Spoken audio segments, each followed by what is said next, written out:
arrintan arrin sahlan maahan nin Soomaaliyeed waaye nin waliba reer caruur haysta waaye inaan ku gefno ama dambi ka galno marno waa nin Soomaaliyeed laakiin hadduu dambi shacabka Soomaaliyeed ka galay qabiilku doona ka gal waxaan rabnaa inaan bulshada Soomaaliyeed loo cadeeyo marka waxaan rabaa badina xasuustaada intaad ka barat intii yareed oo taqiin intaad ka barat bal adoo u sii dhacay falaalka iyo sheekada si u dhacday bal waxaan rabaa bal inaad intaad ka barat inaad noo taabato adoo maasan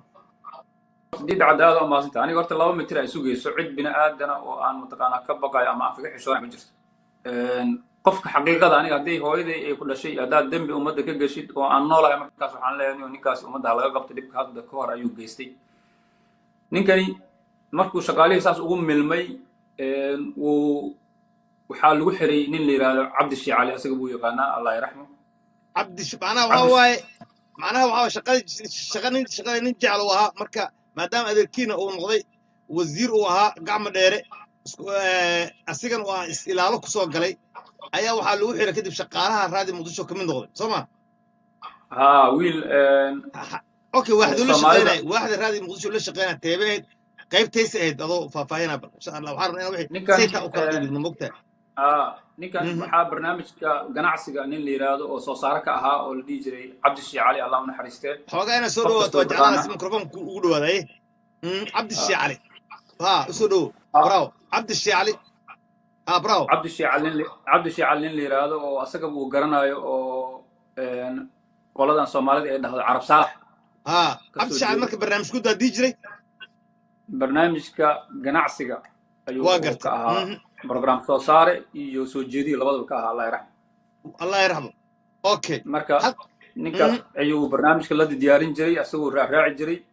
asaga markii dambe u dhiibay dhowr program uu yiri bal ila akhri waa talantaali aan wada akhrinayna Cabdishii Cali ninkan soo saaray kadib Cabdishii Cali wuxuu ku shabadeeyay in uu yahay nin daarood waan Arab Maxamed Saalax عرب محمد صالح وحنا كل شيء بدي إنه دارود دارود واي وداي نكان بوس كان أنا جا كقاعدين دون المستقبل معنا هذا الكاس أديك متى إنه كلها سأد كلها واجوجنا أنا قو جوجنا أو كلا دورة جوجنا مركن نكان مستقبل كانوا حنا قاعدين مستقبل كأن ونكاني ونقن دونه نك في عن أما كجا عد معان أما كجا وحصوص عرس بدن ساس دراد دينا مدحدا ka qaadi doonto cabsi cala dhigi doono ninkan ayaa ka activesan ninkan ku wareejinay meesha saas oo isteen markuu hadalaas dhigi jiray anaga waxaan u haysanaa ninkani uu ka activesanaan doonaa uu ka barnaamij raadin badnaan doonaa uu ka cod macaan waa ka xumahay waa ka go'yay laakiin uu soo noqon doonaa cabsal waa ku soo noqotay masanta waa soo noqotay cabsal cabsal waa soo noqotay masanta marka waa ka xumahay qadkiisa xogaa cilada ku soo baxday insha Allah laakiin qadka uu soo hagaajin doona insha Allah cabdisalaam waa ninka marqaatiga nool oo hadda lahayo oo waliba dadka si wanaagsan u yaqiino goobjoog ka ahaa la soo shaqeeyay taariikhda uu soo sheegi doono insha Allah uu nagu soo noqon doona cabdisalaam insha Allah sidaas ku soo noqon doona qadka ku soo noqon doona dhibaato malaha balse intaan noo soo noqonaa cabdisalaam waxaan jeclaan lahayn bal inaan waraysi xasaasiya laba waraysi uu bixiyey laakiin mid kamid aan soo qaadanay waa mid uu ku qirinaayo inuu ahaa wariye inuu ahaa oo maanta bixiyey waraysigaas aan rabnaa bal inaan dhegeysano wax yar waa isku soo noqonaynaa cabdisalaam waa soo noqotay bravo cabdisalaam aad iyo aad waa mahadsan tahay waa soo noqotay cabdisalaam waa jeclaan lahaa inaha bravo allah ciise waa soo noqotay cabdisalaam marka waxaa ka wadaa markaas tartan inuu meesha ka jiri doono halkaas iyo wad marka ka soo halkaas marka ninkan waxaan u maleynayaa inuu tartan geli doono uu Cabdishii Cali booska asaga laga qaadi doono ninkii kadib waxaa noo yimid nin asagana Allah yarxamo oo la yiraahdo abukar wariye la dhigi jiray asagana oo dhalinyarada ka mid ahaa oo asagana la qaxay qoladii u qaxday madaxweynihii raacday ku jiray laakiin asagana uma dhalan beeshaas laakiin wuxuu iska nin dhalinyaro iska qaxay oo wariyaashii waagaas iyo qaarkood iska raacay laakiin wuxuu ka soo jeeday beel la yiraahdo shiiqaal waaga kaasina magaciis wariyaas kale magaciis abukar ali jira abukar yare abukar wariye inta badan ay jireen soo marka nin aad iyo aad active oo ahaa abukar marka abukar dhalinyaradaas uu raacay kadib uu soo noqday abukar aan noo yimid mahad Allah yarxamo oo ahaa madaxa ogeysiiska xafiiska ogeysiiska mahad aadan xasan mahad caddaa la dhihi jiray iikaadi hega ninka waalin waxaan jeclaa marka hore inaad igu socodso kii oo la shaqayn jiray magaciisa muxuu ahaa kan maxaa tiri abukar wariye waa asna cabdi shee oo cali shaqaala tiri cali kan aa la dhihi jiray shaqaal waa wiilkaas haye kaas carab saalax uu ahaa kanina wuxuu ahaa abukar ka kale magaciisa tiri shiqaal igmaadi kikood cabsalax kan ah ii sheeg cabdi shee cali cabdi sheecali cabdi sheecali wuxuu ahaa ninka wariyaha ee qaybta barnaamijka ganacsiga ganacsi ugu qaabilsan raadi muqdisho okay kaas waa carab saalax waxaan jeclaa nin walba qabiilkiisa inaan insha allah xataa laftiisa aan xusno u kaadi marka kaas labadaas waxay ahaayeen cabdi sheecali iyo abukar wariye labadaas shaqaali iyo carab saalax ahaayeen labadu marka waxay ka shaqaynayeen waa ninkan okay hore ugu soco marka haye raadi muqdisho ay ka shaqaynayeen mahad aadan xasan nin la yidhaahdo isagana oo ahaa ogaadeen oo ahaan jiray madaxa ogeysiiska xafiiska ogeysiiska mahad isagana mahad aadan xasan la dhihi jiray mahad aadan cadde xasan haye oo asna ahaa mahad ogaadeen cadde ogaadeen oo kasoo jeeday isagana wuxuu ahaa madaxa xafiiska ogeysiiska raadiyo muqdisho madaxa ogeysiiska okay Ah, waa gartay saddexdaasu marka asay toos ula shaqeynayeen laftooda soo ma may ulama shaqaynayeen macnaha raggaas wuu calaamaysta rag u calaamaysta waa ma fahamtay inuu asaa dhaho inuu calaamadaystay calaamaysto waa gartay wuxuu u haystaa markaas ayuu waa gartay marka xaaladihii qabiilkan aad u kacsan marka xilligaas soo ma aad u kacsan abukara marka wuxuu ka yimid dhinacaas iyo kismaayo ka yimid marka abukara marka sheekeynayey markaas waxaan taagannahay meel la yidhahdo wakaaladda wararka soomaaliyeed ee sona annagoo badan marka abukar wuu noo sheekeynayey hebel baa xag kaga soo tegey hebel baa xagga kusoo arkay waxaasuu daldalay marka ninkan wuu soo galay abukar wuxuu arkay waxaas ka sheekeynayo haye marka wuxuu nisbaystay maadaama abukar ilaa dhulkaas tegey uu dhulkaas kasoo warramayo inuu yahay familkaas haye marka abukar liiskii uu ku darsada asagana uu haye dhawaanahan uu soo afjari doono ma fahamtay haye nin la yidhahdo maxamed cali xaange allah yaraxma asagana waa nin aad iyo aad zaciim u ahaa oo aad iyo aad isugu fiicneen oo laanta afafka dibadda iyo afka soomaaligaba barnaamijyo ka samayn jiray oo xaqiiqatan xaange taariikh dheera gadaalaan ka geli doonaa marka afartaas horta waxay ahaayeen afartii oo sarta dheer oo musawaca uu ku dilay hal subax afartooda hal subax uu dilay waxaa tiri cabdi hal sheekh oo subax carab maxamed saalaxa abukar wariye oo shaqaala mahad aadan oo ah ogaadeen ogaadeen ogaadeen ah iyo maxamed cali xaangi oo ahaa nin ma jirtaan yah ma jirtaan ma jirteen wa aad iyo aad afartaas hal subax ayuu sarta meesha musawaca dheer oo badda iyo dhulkaasoo dhan ifii mataqaanaa oo ku baraawo yaalay musawac hadda waa shaqeeya geedka musawac meesha dheer waa bariiska fahmay afartaas musawacaas ku dilay haye meeshaas musawacoo la galay meeshaasuu ku dilay allah yaraxmo waxaa kuu soo haray nin yidhaha cabdiqaadir cali iidle oo ahaa nin xawaadla asagana soo marka cabdiqaadir cali idle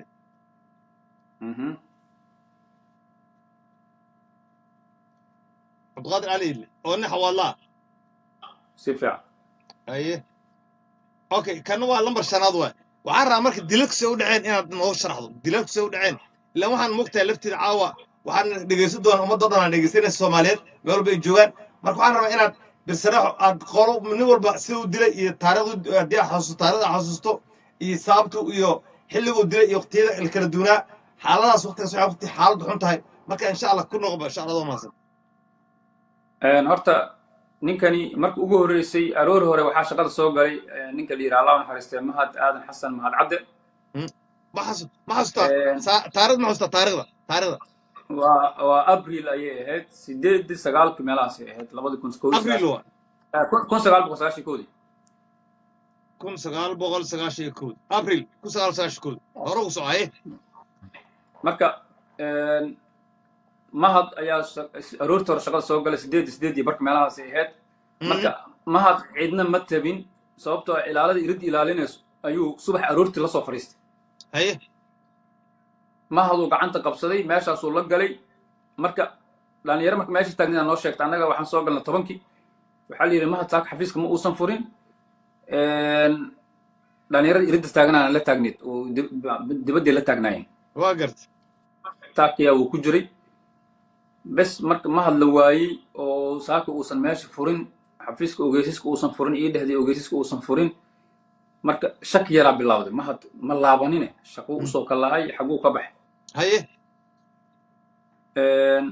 kadib abukar wariye haddana soo galay abukar wariye iriddu ka qabsaday haddana meeshuu la galay wuxuu la galaa mustawcuu la galaa meesha kore meesha musawicuu la galaa meeshaasuu kusoo qaarijinaya ninkan waa garta wuxuu dilay maa dilay abukar wariyu dilay waa hal subax waa bisha waa abril 91 haye horu soco kadib aniga iyo waxaa nimid allah yaraxmo oo ila seexday habeenkaas xaafadda ila joogay maxamed cali xaangi maxamed cali xaangi wuxuu ahaa ninka tiftiraha afka oo majarteen ahaa luqadaha qalaad iyo luqadaha soomaaliga waa garta haye marka barnaamijyo fara badan uu samayn jiray allah yaraxmo xaangi markay dagaaladii dhaceenba anuu ii soo guuray wuxuu yidhi niyow wuxuu aad u jeclaa aniga markaas ma fahamsanayn xaqiiqatan ma fahamsanayn 2 mitir ay sugayso marka barnaamij sameynayno wuxuu dhihi jiray aniga asaga ama ummad kale aan la sameynaa wuxuu dhihi jiray heesta aad ku soo qatimaysid cabdisalaan oo ha ahaato heestii maxamed calciga waa garta cirkaa dheer dhulkaa dheer heestaasuu saari jiray ma fahamta waa garta marka maxamed cali xaangi waa joogaa subaxaas asna labadiina waa timaadeen aniga waa isla nimid markaan isla nimid waxaa la yidhi wasaaradda boostada ayaa riboort ka jira dhaashana allah u naxariistay aa yidhi cabdisalaan meeshaad ka laabo meeshaas riboort nooga soo qaado wasaaradda boostada isgaarsiinta wax laga qabanaya shaqo xagga riboort nooga soo qaado waa garta waa laabtay xaanga marka meesha ugu tegay ilaan wasaaraddu dhex joogaa intaasoo boqoloo shaqaalo dhex joogaa marka cabsi kama qabo sama macnaha waxaa daaroodka la waarsana marka aduu laftaa waxaa waaye amnigiisa mar walba wax ka ogaataa jecesho waa la socotaa yani mar walba ka waraysaa saas meelaan ka wada shaqaynaa ha ninkii isku meelaan ka wada shaqaynaa hal meelaan soo wada galnaa haddana markaan baxayno gurigeyga wada tagnaa gurigeygaan ku wada noolnahay marka xaangi ani cabsi kama qabin intuu aan ila joogo wax cabsiin kama qabin ma fahamta waa gartay iyo intuu wasaaradda joogana waxaan isleeyahay intaasoo milyan oo shaqaalaha dhex joogaa problem ma dhacayo ma fahamta waa gartay على كل حال ننكي هدو الله كو إدمايو وحاحتا إلهي بدبادي نين اللي راهدو عبد الساق حرسي حسن وأساقنا مجرتينها إيا قبر أيضا ماشي كسا قين جرتي رق أيا الله قبصدي عبد الساق أيوه إنو كحيستر ربي عبد الساق حرسي حسن حرسي حسن ومجرتينها مجرتينها ننكي هذا على كل حال يعني هذا كان اسكو ملغنين على كل رقي مركو أفرتاس كسو تقاسلوسي أيو هرت حانجي عبد الشيخ علي ومركز دكنا قبي أيو أصول لابت واقرت مركز سيدي حول مو ودنا ذاك معناها وحن ربا صادق هذا دعسو حسن فهمان ربا ذاك دغيسان فهمان ninkan dadkii uu maana qof maalmo mar wadana wuxuu geysanaa meesha kore musawaca ka dusha uu geena uu soo dilaa rasaasta soo la maqlima meesha soo ma meesha raadi muqdisho soo rasaasta la maqlima see ku dhici kartaa in qof inta la wato la dilo mid kale hadan la wato la dilo waxaan rabaa bal inay bil sarax bal noogu si tabal noogu sheegto waa su'aal la meesha kiimide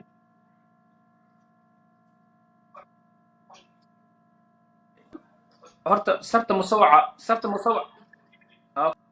musawaca عمال الله فولا يا جنجال كوي مك لقى سوق قالوا هوستل ماشي دلا ما فهم مركي يرد جنجال كلا قالوا وزارة الرابط وقانون حي كسر هرجة عيدك البوليس كسر هرجة ميل مقاعد ميل أو كفتريف شاه لقى عب شغالها كعبانية لهت شغالها جنجال يرا كل جنا أو مصوع الله قالوا سرقة الله قالوا مصوع اللي هو جنجال لهت مركي جنجال كاسو لقى لا ميل برحض وماشي إسلام ماشي أو يكتب ما فهم واقر مركا hadduu alla ku idmaayo ninkii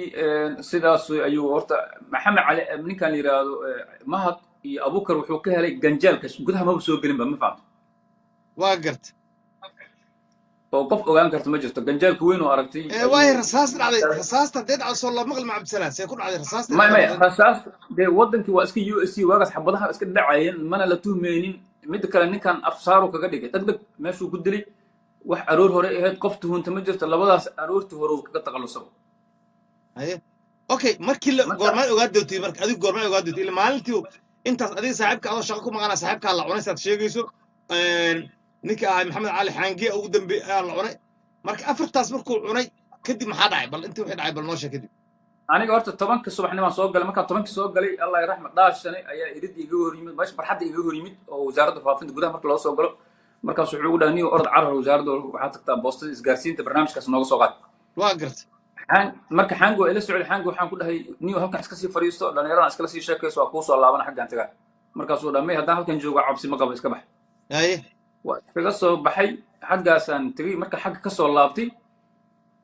yaa shaqaalihii oo buuqayaan u imid meeqa saac soo laabatay marka dilku waqti u dhacay waxaan soo subaxda u laabtay dhacay adi meeqa saac soo noqotay waxaan rabnaa ile adduunyadana dhegaysanaysa wixii inaan dhabta inaan wixii dhabtiisa sidii ahayn xasuusano 6 saac ama 12 duhurnimo soo laabtay markaan soo laabtay meeshuu kacsanaan imid cabdiqaadir cali iidlahan allah naxariistay iyo cabdi sheekh doon nageeyey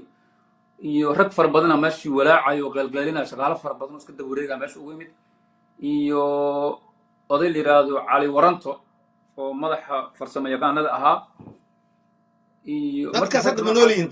raalow dadkaas hadda ma nool yihiin oo hadda aad sheegayso oo maalinkaas markhaatiga nool ahaa wax ma ka nool yihiin ma noo magacaabi kartaa xilligaad taarikhdaas wuxuu dhaceen dadka jooga oo nool oo hadda raadi muqdisho ka shaqeeya ama adduunyada meel kale ka jooga si aan waraysiga u xoogaysto horta wallaahi rag fara badan aan nool hadda cabdi sheekh doon nogeeyo kale allah yarxama hadduusan dhiman hadda saacadaha hadda aan taagana wuu noolaa wuuna joogaa hadda saan jeclahay subaxaasan sheegaa subaxu dhib ka dhacay dadka jooga u baahanahay oo si aan ula xiriirno aad wuu joogay cabdi sheekh doon nogey wuu joogay waana ninka keliya ka dagaalamay sida xaqiiqda ah waxaa kaloo joogay nin la yidhaahdo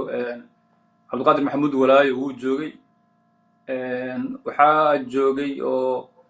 ninkan hadda cabdirasaaq xirsi xasanka hadda aan kuu sheegayo wuu joogay hadda ma inkastoo maqli fiinland ayagu ku nool yahay waa inaan raadiyo waayo ma hayo ciwaankiisa laakiin rag fara badanaa joogay oo waagaas noolaa hadda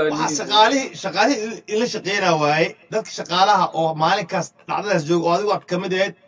oo aan rabnaa haddii aad xasuusleeda inaad xasuustaas insha allah bal inaad ku noqoto si aan waxaan rabnaa dadka kale laftooda aan u helno dhacdada see u dhacday oo dhabta ah waxyaabaha aad ka tagta ama ilowday inaan xasuusanno bal haddii ay suuragal tahay bal mar labaad ku noqo si bal haddii xasuustaada ay suuragal tahay maame waa xasuustaa waxaa joogay nin layidhaha injineer cabdullaahi yuusuf oo haddeertaan muqdisho joogo rag fara badanaa joogay raggaasi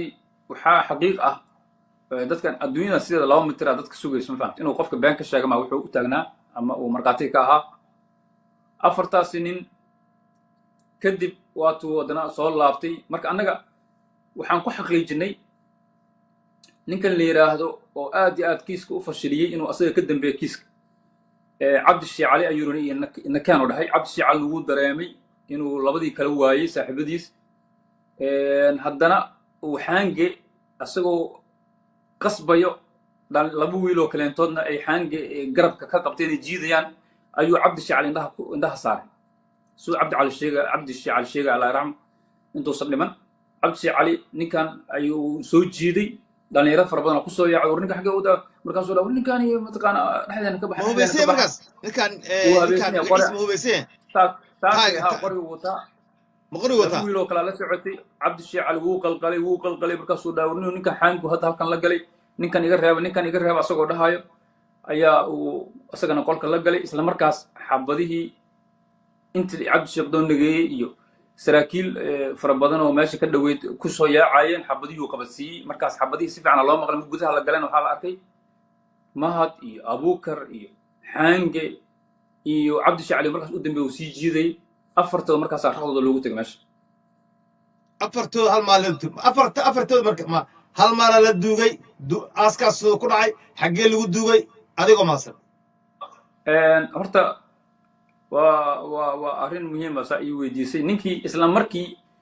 gasgas nin la yidhaahdo generaal gasgas inaad taqaana jeclahay cusmaan gasgas taliya-xigeenka ciidanka booliisku ahaaye ayaa markaasi meesha marayey oo xeradiis sii gelayay meeshuu arkay wasaaradda warfaafinta irideeda laisku dagaalayo laisku buuqayo asagii ilaalihiis way istaageen way soo degeen sidee wax u jiraanaa la yidhi waxaa la yidhi raggaan oo shaqaalaha ka tirsan ayaa meesha meydkooda lagu helay ninkan ayaana ka dambeeyey kiiska wuu inkiray isla markii wuu cararay meeluu galaa la waayey saaxiibadiisa gaariga dabada usoo marka gasgas meesha wuxuu yidhi kiiskan waa la baarayaa xeradiisu iska sii galay xoogaa kadib waxaa noo yimid nin la yidhahdo allah yaraxmu u dhintay gentleman inaad taqaana male oday siyaasi ahaa jiray si fiican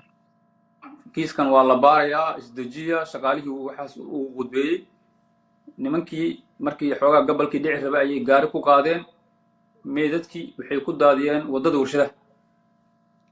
oo ma la aasin meeshii ku daadiyeen way ka soo tageen yaa meydkaas qaata meydkaas yaa qaaday oo kusoo baabuurta intu ku qaaday meydkii jidka soddon kusoo daadina taas bal ii xaqiiji waxaa kusoo daadinaya beeshuu asaga ka dhashay raggii meesha ka joogay oo mooryaanta ahaa oo irinta taagnayd okay oo raadiyaa haystay waa fahmay haye waa beesha Saleymaan waa haye wax ma ka xasuustaa dadka saas weegas xilligaas meesha ka shaqeynayay oo asiga la shaqeynaya wallahi waa ciidan waxaan waa USC ahayd ciidamo qoryo watay ahaayeen wax magacooda lama garan karin malaayada marka asagaa naga soo dhex galay asagiina soo dhex galanana wuxuu noo soo dhex galay problemkaan ma fahamtay waa gad asiga hore shaqaale dawal muu aha hore muusuu shaqeeyey suu noo sheegay macallin iskuul BB baa ahaan jiru nagu dheh macallin BB na hayo kiro okay aye marka dilkaasu waxay noqdeen marka saa ishat afar wuxuu dilay Cabdirashiid wuxuu dilaa tiri ninka la yiraahdo Cabdirashiid oo ah Arab Maxamed Saalax wuxuu dilay Abuukar Wariye oo shaqaalaha mahad aadan oo ahaa asigana ogaadeen waxa uu dilay cali maxamed cali xaangi oo ahaa ma jarteen afartaas wuu dilay waxaan rabaa marka cabdiqaadir cali iile iyo cabdisaaq xirsi ayuu ma ka fakadeen see wuxu dhaceen malaayig bal loo xaqiijisay cabdisaaq ninka leeyahay cabdiqaadir cali iile iyo xawaalaha iyo cabdisaaq xirsi xasan cabdiqaadir cali iile allah u naxariisto wuxuu ahaa tafaftiraha raadiyo muqdisho ahaa markaas ka hor uu ahaan jiray xillaa dowladda gacanka xataa u ahaa waa fahmay cabdiqaadir cali iidle wuxuu taagnaa wasaaradda faafinta meesha laga galo waa taqaanaa meel yar oo shub ah ku aadan maaragtay oo balkoon camal abaal shub ah marka jaranjarta la fuulo shub ayaa meesha dushaada ah sooma marka shubkaasuu taagnaa ninkanina gacma dheer ayaa wuxuu u soo qoray maadaama uu yiri waa xanuunsanahay lacag yar oo gunno ah oo la yidhaha farmashiyaha kaga soo iibsa camal haye lacagtii marka waxay ku socotay nin la yidhahdo cali baay oo ahaan jira ninka faaladii u qori jira oo markaas ahaa uu qaabilsanaha dhaqaalaha wasaaradda warfaafinta waa garta marka waxaa la yidhi warqadan qaado 100 iyo xoogaa kun meel mise 1 milyan wax saas ahayd markaas la orod cali baay ula tab kala ka qaada lacagtan haye yaa asaa ula tagaa taakeeyey marka wuxuu ula yimid cali baay wuxuu ku dhahay lacagtan baa wasiirka ii soo qoray si waa maalin kale yaa markaas ma aha maalinta uu raggan dilay ma oo ninkii asoo u kaadib cabdisalaam oo ayda balta arrin kale xumaan mushkil kale ninkii asoo dadka laayay ayuu haddana dhex joogaa dadkii miya macnaha wasaaraddii weli ka shaqeyna oo dadkii uu laayay shaqaalihii wasaaradda warfaafinta asigoo laayo haddana ka dhex shaqeyna miya oo ka dhex shaqeyna oo weliba ilaaladii wasiirka yaa weli oo ilaalada wasiirkaas magaciisa ku cilmi mar labaad kala kula maqnaane maxamed maxamuud gacma dheer aa la yidhahdaa waa wasaarihii hore oo xilliga magacaabay cabdullaahi yuusuf waa daba wasaare noqday may waxaa madaxweyne ahay cali mahdi waxaan ra'iisul wasaare ahay kama hadlay xilli dambe ra'iisul wasaare loo magacaabay oo soco waay xilli uu soco waay maxamed gacma dheer hadda laftii uu noolyahay sax ra'iisul wasaare ku meel gaar hadda ka soo mar sax bravo waa fahmay marka afartaas soo dilay ayay marka tan sheekadan kala noo wad marka qisadan kaas ku dhacday marka noo dhameystir qisadan wasiirka ayaa wuxuu soo saxay lacag yar oo ninkan dhakhtar ku tagay boqolaal may ahayd mise milyan wax saas ahayd cali baay ayuu u qaabilsanaa wasaaradda warfaafinta qasnaji cali baay ula tagaaliday ka qaado lacagtan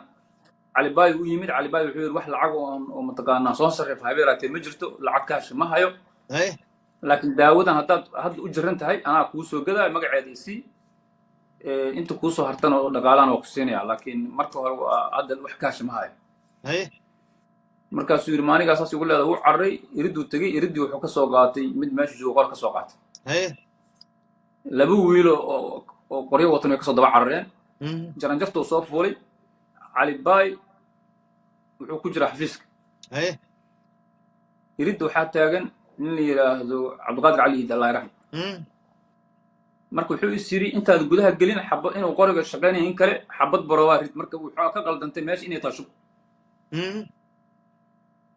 xabadii barowada ahayd intuusan cirka u ridin ayuu shubkii ku dhuftay xabadii way soo laabatay cabdiqaadir madax kaga dhacday cabdiqaadir goobtuu ku dhintay allah yaraxmo cabdiqaadir waa qofkii shanaad uu dilayo ها عبد القادر مركو ماشي كل عودنتي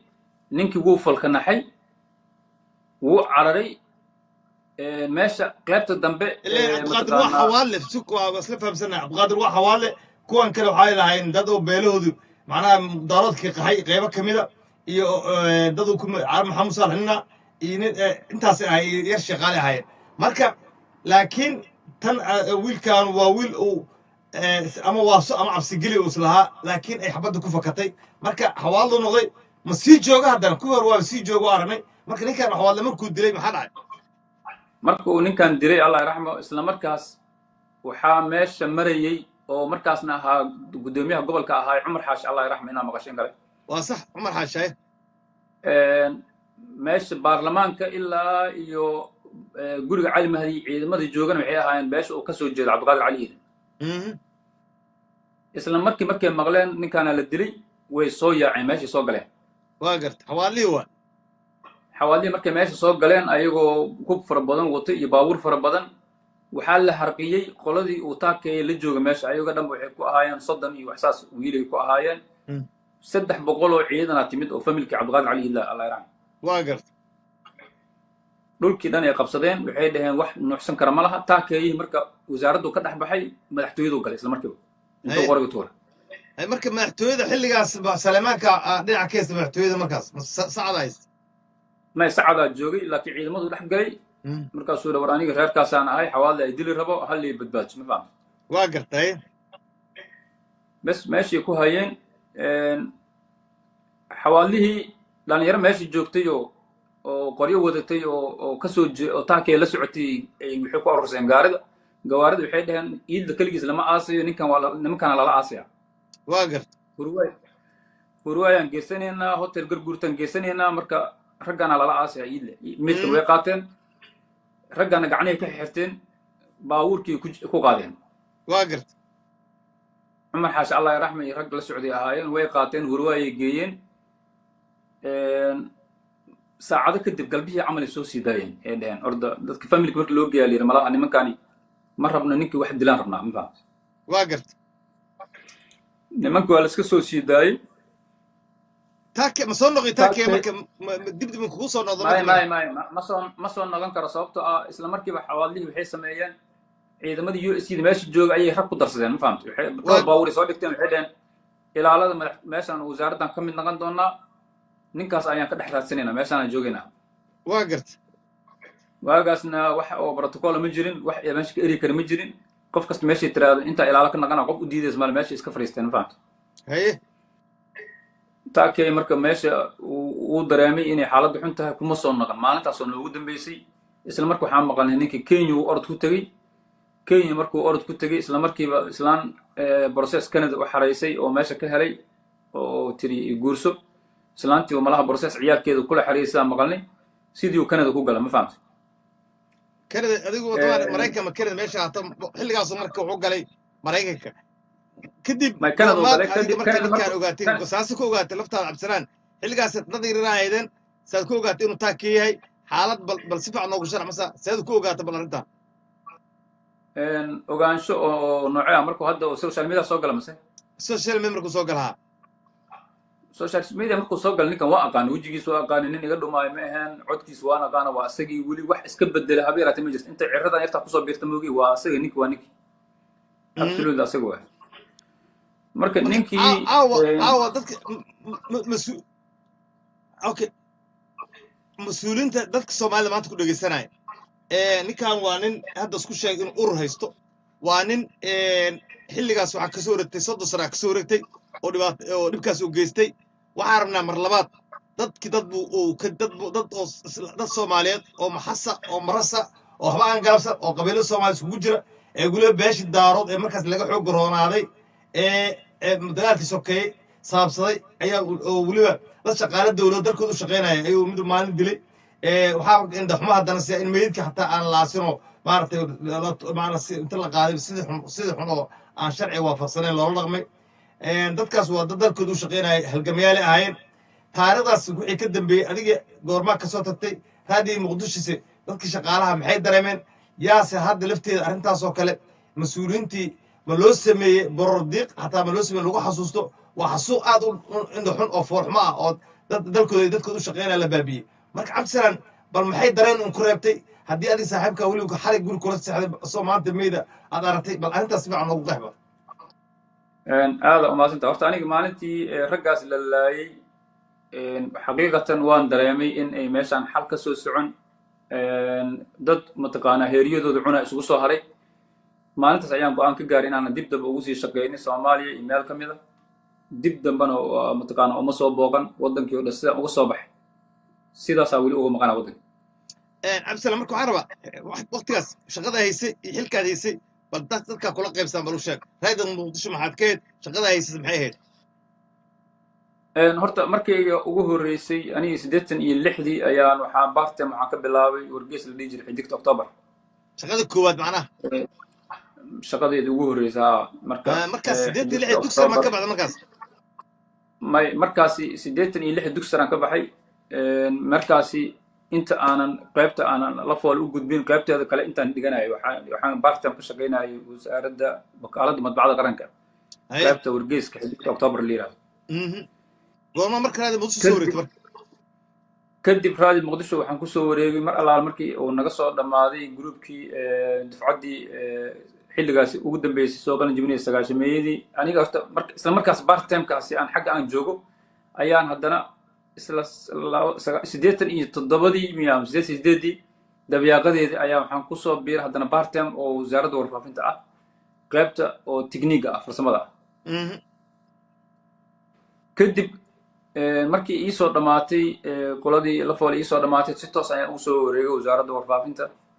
oo aan ka shaqeynayay ilaa 91 mar allaal markii qaraxii dhacay problemyadan dhaceen waan isaga soo tagnay waddankii oo sababtoo dad oo saaxiibada ah ayaa meeshii ku weysay marka abateed ama niyad ugu sii shaqeysaa bay raatay ma jirto waa maasanta horta caawa waxaa ku dhegeysanaa laga yaaba inaan dadkan eheladoodii caawa ina maqlayaan laga yaaba waxaa ka mid cabdi sida uu cabdisalaan inoo sheegay cabdisalaan wuxuu leeyahay waxaan goobjoog ka ahaa dhimashadii ama dilkii la dilaayay cabdisheekh oo ahaa carab maxamuud saalax iyo cabdi abuukar weri oo shaqaalaha iyo mahad aadan oo asigana ahaa qabiil ahaan marka sheegan raali laga noqdo qabiilka waxaan ku sheegan in lagu xasuusto ogaadeen iyo maxamed cali xaangi oo ahaa qaybta afafka dibadda waa ninka ugu xilka culusay marka xilka si u hayeen oo ahaa majeerteen ahaa iyo cabdiqaadir cali iile oo ahaa hawaadle shantaas waa shanta nin oo ninkan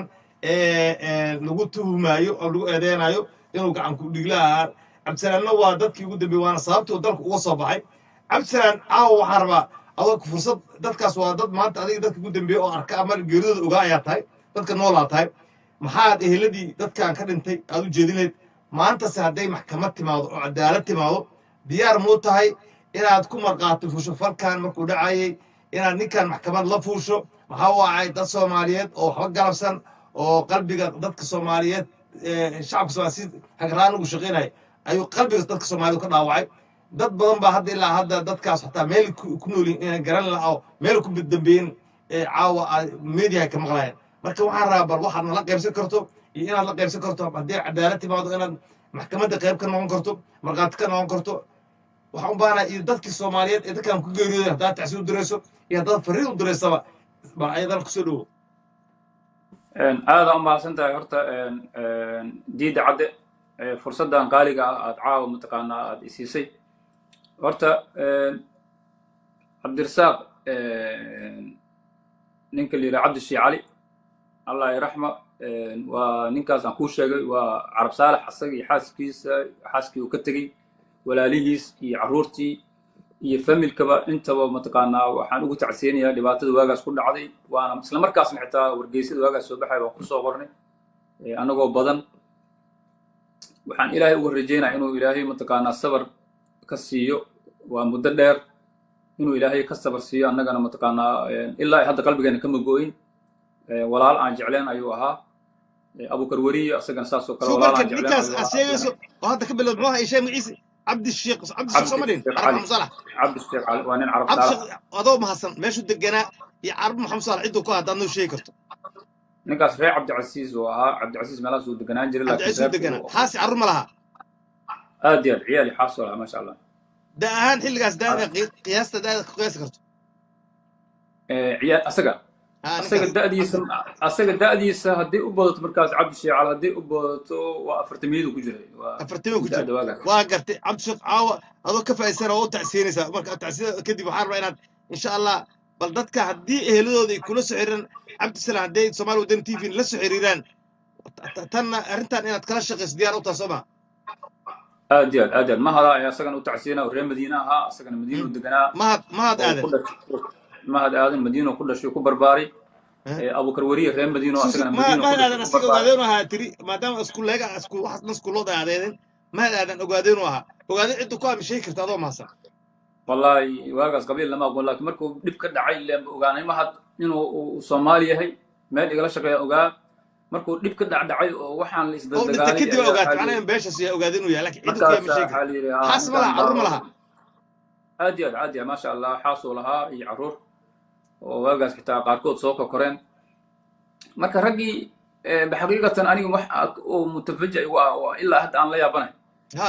rag intaas sana aan la shaqeynayo xitaa dawladii gacanka aan la shaqeynayo aniga wallahi haddii ay yaqaaneen mooge laakiin ani ma aqoon ani markii Allah markii li qabiilkeeta wala ma yaqaan qabiil isboo qorunta okay kaas waa fahmnay abukar wariyan kaarba sheeqaarsha ninkaasna niyow waa nin reer madiina madiina ku dhashay hooyadiis ayay mataqaana mahad qaraabo ahaayeen ma fahamtay mahad iyo waxaba abukar qaraabo ahaa dhinac qaraabo ka ah waa mahadka waadeen ka ahaa mahad aadan iyo abukar sheeqaal labadooda dad qaraabo meel ka ahaa abukar saan jeclahay sidaan ku maqlay waxaan ku maqlay hooyadiisa ogaadeen saas daraadeed ayuu marka hore u raacay ciddaas ayuu reerkaas u aaday oo qaxiyo raacay macnaha marixaan ku raacay waa soo noqday marka daaradku raacay qaxay raac macnaha markuu soo laabtay ayuu sheekada ka sheekeynay marka saasaab loogu maleeyay ninkan inuu yahay familkaas marka dambe ayuu ogaadeen markaas waxay yiraahdeen waa ku qaldanay way yimaadeen xitaa familku ka dhashay ninkeeni yaa rabnaa waxyaabo noocaas ay dhaheen iyo ninkii dilay yaa tusab okay maxamed cali xangana waxaa tir maxamed cali xanga ma jirtay cid ku aamishay kartaa adoo maasan wallahi niyow aniga sidoo ugu dhahay asaga Allah raxmatu san dhiman ka hor ilaa ninka gurigaas la deganeen maxamed cali xange sidoo ugu dhahay reer cali xange wuxuu ugu dhahay waxaan qaraabanahay ninka liira axmed cali igaal okay marka oo ay deegaankoodu kacay oo malena originkoodu meesha ka yimaadeen laakiin ninkani wuxuu ahaa reer barraax oo ahaa Allah yarxamo dhammaantood waa ka tacsiina marka cabdiqaadir cali iidle asna kaa rabaa cabdiqaadir cali iidle asaga waa nin reer hiiraana wuxuuna hurwa ayuu deganaa waana si fiican waxa simple u heli kartaa oo si fiican mataqaana akhbaartaasi oo looga heli karaa yuusuf garaad cumar axmed ninka la yiraahdo oo ay aad iyo aad cabdiqaadir cali gacantiisa midig u ahaa saaxiibkiisa u ahaa qisada oo dhanna asagana sida anigu ugu oge yaa igu cel ninkaas oge u ahaa yuusuf garaad cumar axmed ninka si fiican yuusuf garaad axmed si fiican okay dad kaloo hadda aad xusi karto oo ka qayb ahaa arrimaha macnaha xog ogaal ka ahaa ama marqaatiyaal ah sida adigoo kale joogay oo hadda shaqeeya raadiyo muqdisho ka shaqeeya oo marqaatiyaal waddanka gudihiisa jooga oo is leedahay waa shaqeeyaan ood maqashay maadaama hadda Sweden aad ku dhaqan tahay cabsalaan ma jirtaa wallahi horta raadiyo inay ka shaqeeyaan kala ma aqaan laakiin cabdi sheekh doon nageeyay wuxuu u shaqeeyaa hay'ad sanfal sidaan warhayo yuusuf garaad wuxuu u shaqeeyaa maqan diblomaat waxaas uu asna hadda ku mashquulsan yahay sida aan war ka hayo adii dhalinyaro fara badan oo la helayaa oo noocaas laakiin hadda wax waagaas joogay cali waranta wuu dhintay saan ogahay abukar madoob oo la dhidi jiray wuu dhintay yaa kale waagaas nala joogay xasan cali diiri henner wuu dhintay asagana agaasimaha guud waagaas niyow hadda ma xasuusto waxgaas wax nala joogo laakiin rag fara badan nala joogay cabdirasaaq xirsi xasan wuu joogay sababtoo ah cabdirasaaq xirsi xasan ragga la raadinayo ku jiray aniga waa ku soo gaaray cabdirasaaq xirsi xasan oo nool oo raadinayo waan dagaalanay waxaan dhahnay cabdirasaaq horteena laguma wadan karo meesha isaga taga cabdirasaaq anagoo sidii u hortaagan ayaa waxaa noo yimid cabdikariin faarax jiir odan la yidhaahdo oo la xamiista ah oo iftin ka tirsan inaad taqaanin kala maqaan ninkaas ayaa noo yimid ninkaas ayaa yiri ninkani waa wiilkaygii cid taaba kartaana ma jirto intuuna kula dhaqaaqo ninkan wuxuu dhaa gurigu ila degan yahay adeer ها كعلي ها adeerkiis barnaamij la dhihi jiray mataqaanaa dhaqanka iyo waagii hore iyo suugaanta uu samayn jiray cabdisaaq xise xasan oday professor ahaa ayaana adeer u ahaa marka barnaamijka ninkaas usoo diyaarin jiray waxaana mataqaanaa cabdikariim faarax jir ayay deris ahaayeen waxay isla deganaayeen guryihii oo iftin ay wada deganaayeen marka cabdikariim faarax jir ayaa wuxuu yidhi wiilkan waa wiilkeygii cid taabo kartaa ma jirto maadaama cabdikariim faarax jir uu ahaa heeb ahaan ninka taakay ay jir boos isku ahaayeen cabdifaarax jir waa ninka hadda fanaaniinta kamid soomaaliyeed oo hisaalif soomaa ninkaas sheegayso abwaanka mu'alifna waaye waa noolyahay abwaanka umalina wuu noolyahay si fiican ula socdaa ninkaas taariikhda isagaa wuxuu yidhi cabdisaaq xirse xasan cid taabo kartaa ma jirto xitaa dhallinyarada meesha joogtay irida taagneed uu baray wuxuu yidhi wiilkan waa wiilkeygii haddii ay beeshan aan ka dhalanay uu sababsado idinkaa idin haystaa marka odaygaas daraaddiisay bannaanka ugu mareen mar dambe cabdirasaaq meel walbuu mari jiray kadib markuu iridda u sheegay ilaan wuxuu deganaa iftin agteedu deganaa marka wuxuu dha wiilku uu soo baxayaa cid taabo kartaana ma jirto اوكاد عبد الساق حسن عبد الساق حرسي cabdiqaadir xirsi xasan محوها بجرتين وايتر نكاس ما تابنا تير الصوم اللي بدي ma cid ma taaban marka cabdisaaq ayuu maalintaas soo weeraray cabdisaaq markii qasaas ku dhacday cabdisaaq waataa intaan lacag u aruurinay cabdisaaq ilaa iyo waxaan keenay meel yidhaahdo kenya diyaarada loo saaray kenya عبد الساق هذا منولي مرك عبد الساق حسن إبكاس من كل دعاء وما جرتين كان منولي عبد الساق حسن حسكاس إبكل دعاء منولي هذا niyo ninkii inuu hadda joogo waxaan ku maqlay finland allah aclam laakiin waan raadinaa عبد الساق سو مركي ويكس وما جرتين وانك إبكا أو وريها يا شك بدها إبكا نحتاج ما أنت ريسكي يا سبعي سما riskiga dhacaya marka cabdisaaq asaga ilaaha ka badbaashay wuu baxay gabar kaleentood oo shacni cabdi boodha la yidhaha iyadana barnaamij soo saaray ahaan jirtay iyadana barnaamijyada wax ka aqrin jirtay iyadana saasoo kale beesha ogaadin u dhalatay iyadana saasoo kale oo waxba aan ka ogeynoo hadda inay kanada joogtaan maqlay maakaan inay maqlays caawa inay dhimatay gabadhaas ayadana saasoo kale shacni cabdi boodhle شعني برنامج كيس ما جيت barnaamijka bandhiga raadiyaha iyo barnaamijka waxbarashada barnaamijyo badan ay ku jiri jirtay يا إيه مرك إيه خبيث ogaadeen ahayd si fiican وقاعدين أيضا أنا ما أنك سوى تاجنت way taagneed xitaa wuxuu isku dayey iyadii oo stuudiyaha ku jirto inuu yidhaahdo ha lay soo saaro su-aalaan weydiinaya war gabar waayo gabartaan su-aal weydiin maysid raggii hore meeshaad ka bixisaa ka bixi rabtaa oradoo naga tagaa lagu yidhi اوكي مرلبada ku noqona su'aalahan marlabad kugu celin Cabdisalaam waxaan rabaa laba arrimood inaad qabadsiiso haddana ka rabaa horta mar waxaan rabaa Cabdisalaam ninkii inta wax dilay oo 5 qofood dilay 4 qofood dilay oo uu dilay Cabdi Sheekh oo dilay Abuukar Wari oo dilay Maxamed Aadan oo dilay Maxamed Ali Xaangi afarta oo soo dilay ay wadana meesha joogay oo shaqeynay marka sababtaas marlabad dadku sharax waa igida diglaada xogaay okay markuu afartaas dilay ayaa haddana waxaa soo galay cabdisaaq xirse xasan iyo shacni haye cabdisaaq iyo shacni oo ku jiraan oo laga celin laaya aniga aan soo gala marka 12 duhurnimo ahayd 6 saac maalinimo aniga soo gala marka shacni gabadha ogaadeen iyo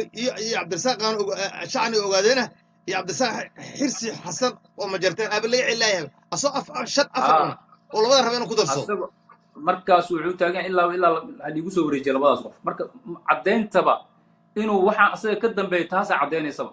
because dadka markaatiyaasha waagaas joogay war maxaa ka rabtaa dadkaan u beegsanaysaa maya waraysiga ka soo qaada waraysiga ka qaadaysa waa maxay macnaha waa dilaysa soo maaha rag hore dad badanaa hadda 4 qof baa lagugu tuhmaa niyo taakay oo ka leex shaqaalaha noo dhaaf intaasaa marka lagu berberyahay marka lagu duubay meesha aad meydkooda ugu tagtay ma xasuusan tahay meesha ay si fiican u tilmaan hadda idaacada TV raadi Muqdisho ku dhageysanayaan wariyaasha raadi Muqdisho dad kamid inay nool yihiin laga yaabaa meesha cabir tilmaan adoo tilmaamay meesha islee ahayd halkay ku tilay leelabteeda waxaan inaan xasuus ka qaadano biriyaarna sawir laga qaad meeshaas bal xasuuso noo sheeg markii aad wasaaradda wafaafinta ganjaalkeeda aad taagan tahay ha midig waxa waay midig iyo bidix waay bidix waxa qaybta raadiyaha waay midigna qaybta wasaaradda waa malaas bidix dhinaca wasaaradda صعب ايوه ايه يا كل حاجه لنا ايه wasaaradda waxaa ka soo horjeeda taliska ciidanka booliiska si toos labada ganjaal isku beegan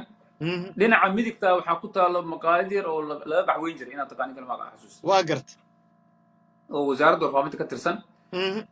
dhinaca midigta ganjeel yara ganjeela ku dhegan ganjeelkaas waa musawicii iyo xafiisyadiisii waaye waa sax waa guri waaye sarti musawica ku dhegan oo dheer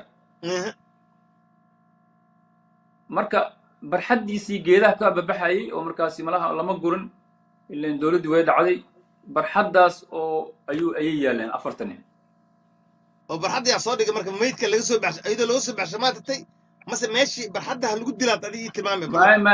meeshuu ku dilay ayaa tagnay markii asagii oo mataqaana meeshii ka cararay mooryaantii meesha ka tagtay waan galnay shaqaalihii oo dhan meeshii yaalyaaleen 4 oo isgarab yaaleen saasayna mataqaana faataxada ugu marnay in yar kadib waatuu intay gaari ku qaadeen haddana waxaa maqalnay raggii waxay yaalaan waddada warshadaha oo meydkii waxaa kaga dareeb sida loo aasba meelinba laa ilaaha illa allah waddada warshadaha lagu tuuray kadib baa markii dadkii eheladooda ugu daba tageen nin kastoo meydkiisa iyo dadka qaraabadiisa meesha ka qaateen qarna dadka xaafadda iska duugaba ma fahamta caawa haddii markhaatiyaal haddii lagaa weydiiyo oo cadaalad ay timaado diyaar waa u tahay inay cadaaladda qayb kala qaadato oo dadka Soomaaliyeed ee xasuuqaas loo geystay ee shaqaalaha dowladda ahaa ee sharci darrada ahaa walow dagaal sokay waddankuu jiray oo cid la dhaafaya aysan jirin haddana tan waxay ka mid tahay markhaatigii nool oo maanta wax laga weydiinayo dadka aad sheegto hadda aan inoo tixday gabadha la yidhaahdo shacni wiilka la yidhahdo cabdisaaq xisi xasan dadka aad hadda labadaas waa labada beelii la ugaarsanaya labada ka mida laakiin nool oo ka fakaday marxaladaasan goobjoog ka ah waddanka dibaddiisa ku dhaqan dalka gudihiisa raadii muqdisho hadda wax ka shaqeeya ood og tahay oo dadkaas ka mid aha maalinkaas dhacdadaas foosh xun joogay haddii mar labaad aa xusan karto si aan caalamka aan la qaybsanno ninkaan uu yahay nin gacan kudhiilaha dadka Soomaaliyeed baabiyey haddii wasiirkii gacma dheere iyo dadkiis ku soo baxay dadka hadda nool haddaad dib u qooraansato adigoo maasan horta waa runta horta ragga hadda meesha ka shaqeeyo wasaaradda warfaafinta ka shaqeeyo u maleemayo inay waagaasi ay shaqaale wasaaradda ahaan jireen inta badan waa dhalinyar hadda kusoo biirta meesha raggii waagaas shaqayn jiray waa la yaqaanaa intaas way joogtay waxaa si fiican xitaa warbixinta u dhiibi karo maxamed xasan cali weji oo hadda hargeysa ku nool oo aan maqalin oo dhintay odagaas xitaa wuu joogay meesha joog ahaa okay marka rag noocaas way joogeen oo dadka hore ah marka haddii ay xaqiiqad ka sheegayaan way joogeen laakiin qofka waxaa fiican inuu labadiisi mitir oo ilaashado oo wuxuu goobjoog ah haddii hooyadiis ay dhashay xitaa hadduu dembi galin oo dhowrno ninkaas dembigan wuu galay laakiin ka toobakeenka ilaaha iska leh magta iyo in la kala qaatana way shareecadu islaamka way qabtaa laakiin inuu asaga ershaynta naqdo uu qirto waa mid aad iyo aad u fiican hadda waa uu joogiyaa ninkan baraha bulshada ka hadla halkaas noo dhig warar badan oo isdaba marsan ayaan ka qabanay oo war ahaa mar xataa inuu 15 jiran ahaa uu yiri markii dambe uu qirtay inuu shaqaalaha dowladda ahaa labada muuqaal buu hayaa caawa oo labada muuqaal buu haynaa laakiin waxaan rabaa inaan dib u qooraansano dadkii goobjoogka ah waata aad xustay laakiin arrintaan rabaa waxay tahay haddii dadkii Soomaaliyeed ee waagaas goobjoogga ahaa wasiir gacma dheer uu ka mid yahay wasiir gacma dheer shaqo laakiin oo wasiir ayuu ku ahaatay wasaaradda laakiin waxaa jiray wasiirkaas ma ka horreeyay mise waa ka dambeeyey maxamed carab falax oo ah wariye ka mid a marka wariyahaas goormo ah wasiir سوق الدسام محمد عرب فلح مركي او ماشي اقاسمه كاها محمد عرب فلح وزير مكان نقل ماشي ما هلا ياسين حاج اسماعيل جردي هلا ياسين حاج اسماعيل جردي مركي او وزير كاها وحي اهد دولدي كعان كاهد مركي اي بحدنا وزير كوادو نقض وزارده waxaa noqday gacmo dheer soo markii dowladdii kacaanka ay dhacday waxaa meesha la wareegay nin yiraahdo gacmo dheer ninka ugu horreeyay loo magacaabo gacmo dheer okay waa maasan tahay waxaan rabnaa bal adigoo maasan waqti dheer aan ku gelinay wareys dheer aan ku gelinay bal waxaan rabnaa inaan sheekooyin yar isla qaybsanno wareysiyadan u bixiyay aan rabnaa inaan qaybo kamid ah aan isla daawano anaa wax ka dhahno insha Allah su'aal ka weydiiyo Allah iguna jir adigoo aad u maasan yaan Sheekh Axmed maahan markii ugu horeysay oo shaashada ka soo muuqdo waraysiyo kala duwan ayaan dabcan anagu la yeelanay dad kalena ay la yeesheen muddooyinkii u dambeeyay Sufyaan waxa baraha bulshada iyo warbaahintaba uu ka soo muuqday isaga iyo afar dumar ah oo xaasaskiisa ah filcilin kala duwan ayaa ka dhalatay dadka qaar ayaa waxa ay soo bandhigeen eedo waaweyn oo ay u jeedinayaan ama ay ku eedeynayaan Sufyaan waxaan weydiin doonaa Sufyaan eedahaasi iyo waxyaabaha ka jira ayaan wax ka weydiin doonaa si bal dadka horay u bartay Sufyaan ay wax uga ogaadaan in bal dambiyada hadda dadka qaar ay ku soo oogeen ama ay ku soo eedayeen ay yihiin kuwa xaqiiq ah ama dhab ah Sufyaan mar kale soo dhow baan kulahay waxa weeye waxay noo tahay fursad in aan waraysi kula yeelano أعوذ بالله من الشيطان الرجيم بسم الله الرحمن الرحيم اللهم صل على محمد وعلى آله سفيان مقع سفيان هرب مو تقين ما مقع تقين حوها معالي جري محمد عبد الله هبلكا تاكي بس احمد نوع وحساس مقله اوكي يكاد مركه واكون مغنى هذا ليس قيبك من قادنا ان شاء الله وانا وقتك كوغو ديرين ان شاء الله واصحابي هم تبعون باحسان الى المدين وليلك عسى مركله كلنت saddexaad dhaho ma maasantahay SSTV waa salaamay aad ma maasantahay anagana dabcan oo soo dhaweynaa mar kale waraysigeena dhowr arrimood buu daaran yahay waxaan ku horeynaynaa ugu horeyn Sufyaanow xageed ku dhalatay cadaada ku dhalatay sanadka baasaboorkii ku qoran yahay mar hada bulshada inaan la wadaago waa tahay aad ma maasantahay waxaan filayaa xalay waxa la soo qoray qoraal oo nin wariyaha oo Soomaaliya jooga soo qoray oo ku aadan in Sufyaan uu yahay dambiile oo uu dad laayay inta aynan u gudagelin inaad dambiile tahay iyo in kale ugu horeyn 1991 xagee joogtay waxaan rabaa marka hore waxaan salaamayaa shacabka Soomaaliyeed dhamaantood meel kasta oo joogaan waxa aan rabaa inaan soo gaabiyo waxaan salaamayaa bahda tala ku nool iyo taageerayaasha tala ku nool kulligood waa salaamantiin aniga waxa xaqiiqa magaca taake la yiraahdo oo lagu yiri waa bedelay waa Naynaas waa magacayga ma bedelin Naynaas tu hada nin weyn oo odayo Naynaastii ay daba socotana dadku ayaga ka gudba maahan ilaa hada magaaladan aan joogaa taake la igu yeeraa magac la bedelo ma magacayguna weligay taake ma ahayn magaca hooyaday abay la bixin taake waa Naynaas taake waa Naynaas bulshada dhexdeeda aan ka helay oo marka dhalinyaro tahay lagu bixiyo kadibna aad ku gudubtid waxa kale xaqiiqeena wariye ahaan jiray waxa xaqiiqeena raadi muqdisho ka soo shaqeeyay intaasna waa xaqiiq waa tahay ma increase intaaba no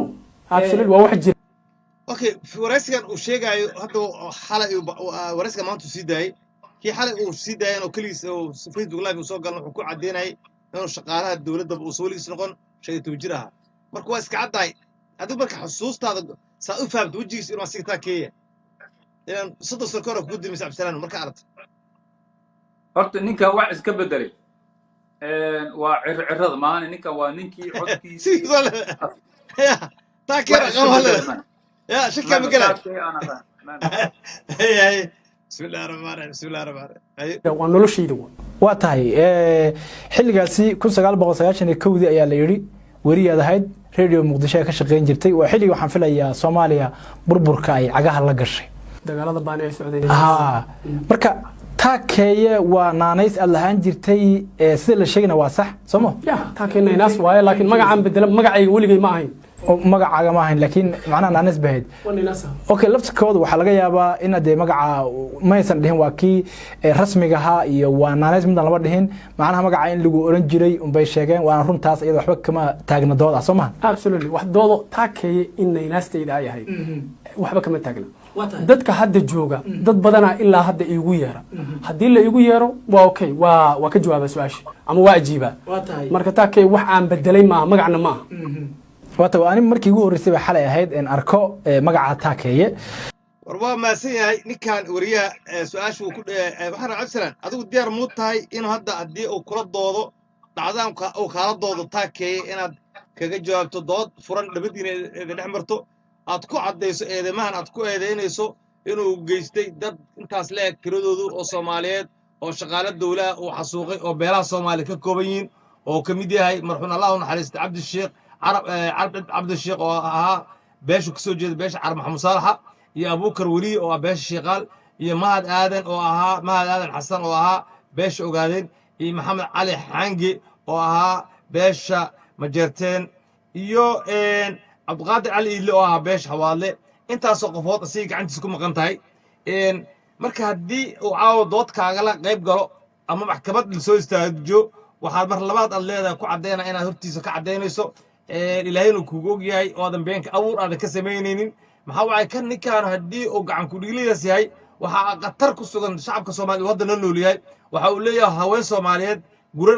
guryo qurxoon buu leeyahay ilmo qurxoon buu leeyahay shaksi marka gacan kudhiglaha inuu nolol samaysto dad soomaaliyeed oo aan dembi gelinna oo asaga sababtiisa u noqdo waa wax laga fiican yahay qalbiga bini'aadamkun qaadan maayo laakiin xeer iyo nidaam la mara ayaa jirta waddanka foodu ahaa xasuuq badan baa jiray dad badan baa la xasuuqay asigu 4 buu xasuuq saan sheegin ama 5 qofood laakiin tiradu way ka baahan tahay dad badan oo sirtaraan Soomaaliyeed ay kumanaan qof boqolaal qofood in baabiyay marka in arrintu way soo tarayso waxa arkaysaa inuu hadda qiraal badan oo sidii hore dadka isu muujinay si aan ahayn in meesha ka muuqato marka maxaa ku kalifi karaa isleedahay adigu si diyaar muu tahay mar kale anuu kugu sicinahay inaad la doodo ku caddayso say tahayna aad hadday tahay mid adduunya mid aqarba labada codkaada baxso adiga ku caddayna wixii falkii aad goobjoog ka hayd اوكي هذا ما سنتهي نيو ديد هذا ما سنتهي برنامج كاغان ان اديات ان عاوا ان جعلان لها ان متقانا ku cadeeyo oo inaan ku cadeeyo aan u soo fariistay oo aan rabo because aniga 2 mitir ay sugayso waxaan marqaati ka ahaa ciyaal aan waard u ahaa oo yar yar oo adeer aan u ahaa aabayaashood lagu dilay oo maanta aniga aan noolahay inaan qariyo xaraam qadcan way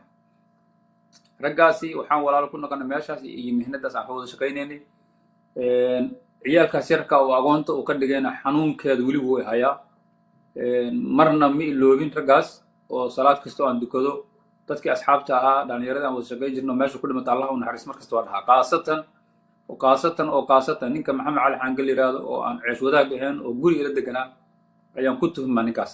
gacantiisa inuu ku dilay marka dood iyo meel kastoo la isugu imaanayo haddaan noolahay taakay waa ku marqaati furaya biidmillahi alkarim haddaan noolahay inaad gacan ka siiso dadkii eheladu ahaa carruurtii ka tageen carruur waaweyn hadda oo dad waaweyn anaga nala eega marka inaad la qaybsato aabahood ninkii dilay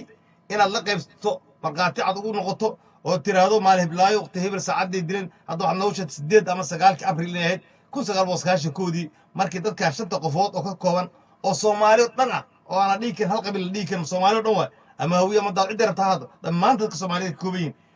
oo shaqaale dawladda dalka Soomaaliya u shaqeynaayo oo waxba ka galabsan waxba ka sameyn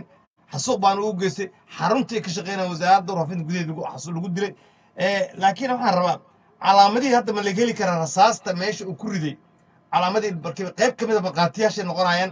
ma la heli karaa meesha uu rasaas ku dhuftay oo ay ka baxday macnaha ilaa markii qoftii la dilo waa aragta Soomaalida